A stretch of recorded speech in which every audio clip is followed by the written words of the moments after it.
JEE के इस question में एक फ्रीक्वेंसी डिस्ट्रीब्यूशन गिवन है जो कि 40 स्टूडेंट का है। और हमें क्या गिवन है, mean deviation about median given है, 4x प्लस 5y की वैल्यू फाइंड करनी है। तो सबसे पहली बात है, मीन डेविएशन अबाउट मीडियन का जो फॉर्मूला यहाँ पे लिखा हुआ है, summation of x i minus median को उसकी कॉरस्पॉन्डिंग फ्रीक्वेंसी से मल्टीप्लाई करके सम कर दो, तो आपको क्या मिल जाएगा, मीन डेविएशन अबाउट मीडियन मिल जाएगा। अब देखिए, सारी ऑब्जर्वेशन मुझे गिवन है, कोरस्पॉन्डिंग फ्रीक्वेंसी भी गिवन है, बट यहाँ पर एक चीज जो अननोन है, दैट इज मीडियन।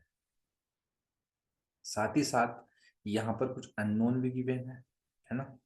तो आपको पता होना चाहिए कि सारी फ्रीक्वेंसी का जो सम होगा वो नंबर ऑफ स्टूडेंट के बराबर होगा, यानी कि इसका जो सम होगा वो 40 के बराबर होगा, है ना। तो सबका सम कर लीजिए आप, 5+8+5+12+x+y, ये 40 के बराबर होना चाहिए। इन सबका सम 30 है, तो x+y इक्वल टू 10 हो जाएगा। इक्वेशन नंबर 1, इसको ध्यान रखेंगे। इसके अलावा हमें मीडियन की जरूरत है। तो कभी भी अगर फ्रीक्वेंसी डिस्ट्रीब्यूशन गिवन है तो उसका मीडियन कैसे निकालते हैं, उसके लिए आप एक काम करिए, क्यूमुलेटिव फ्रीक्वेंसी नाम का एक कॉलम इंट्रोड्यूस करिए। तो क्यूमुलेटिव फ्रीक्वेंसी कैसे हम फाइंड करते हैं, तो क्यूमुलेटिव फ्रीक्वेंसी क्या होता है, जो उस करंट क्लास की फ्रीक्वेंसी होती है उससे पहले जितनी भी क्लास की फ्रीक्वेंसी उनका सम, जैसे इससे पहले कोई भी क्लास नहीं है तो यहाँ तक की फ्रीक्वेंसी का सम 5 हो जाएगा।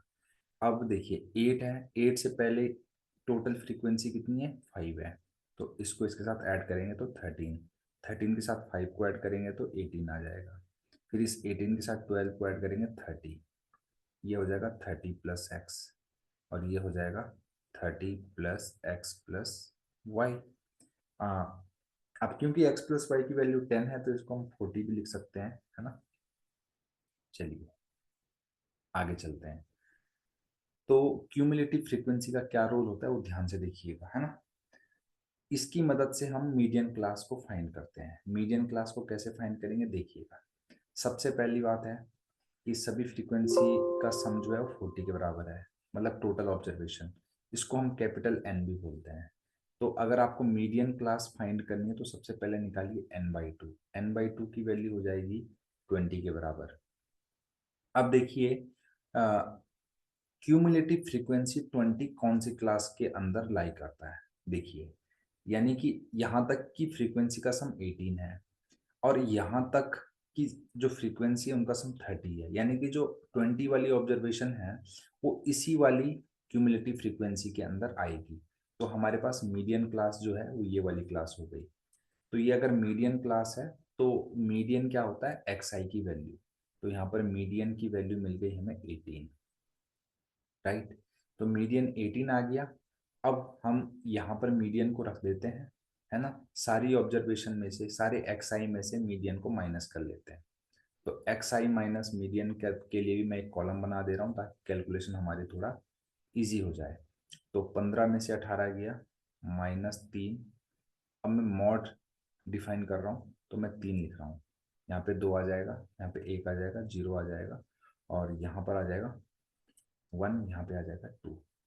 और अगर मैं फ्रीक्वेंसी से इंटू कर दूं, इनको कॉरस्पॉन्डिंग फ्रीक्वेंसी से इंटू कर दूं, तो x i f i x i minus m नाम के कॉलम में आ जाएगा।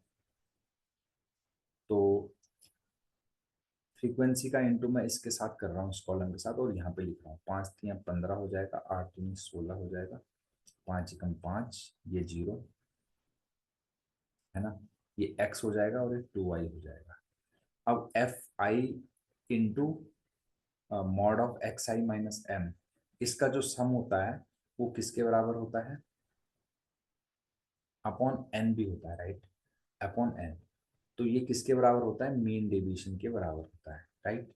तो इसको हम यहाँ पर सम करेंगे तो ये कितना हो जाएगा, 15, 16, 5, x और 2y, इन सब का सम जो है और अपॉन में n, वो 1.25 के बराबर हो जाएगा, राइट है।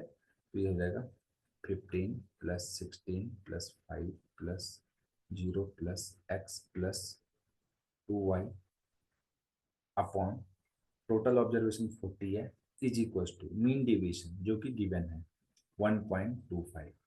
तो यहाँ से आ गया 36 plus x plus 2y is equal to 40 का इंटू इसमें करेंगे 1.25 में तो 50 आ जाता है। एक्स प्लस 2y की वैल्यू हो गई 14, इक्वेशन नंबर 2, और ये इक्वेशन नंबर 1। तो x plus y is equal to 10, इसमें से इसको माइनस करेंगे तो y की वैल्यू हो गई 4।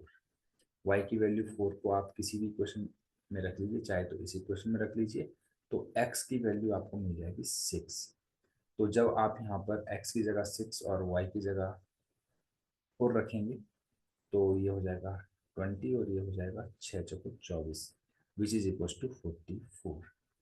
तो ऑप्शन नंबर थर्ड हो जाएगा। यहाँ पर हमने एक मिस्टेक करी थी, फॉर्मूला जो है मेन डिवीजन का वो थोड़ा गड़बड़ लिख दिया था, अपॉन में n लिखना भूल गए थे, है ना। तो इनिशियली तो नहीं लिखा है बट लास्ट में हमने इसको लिख लिया है।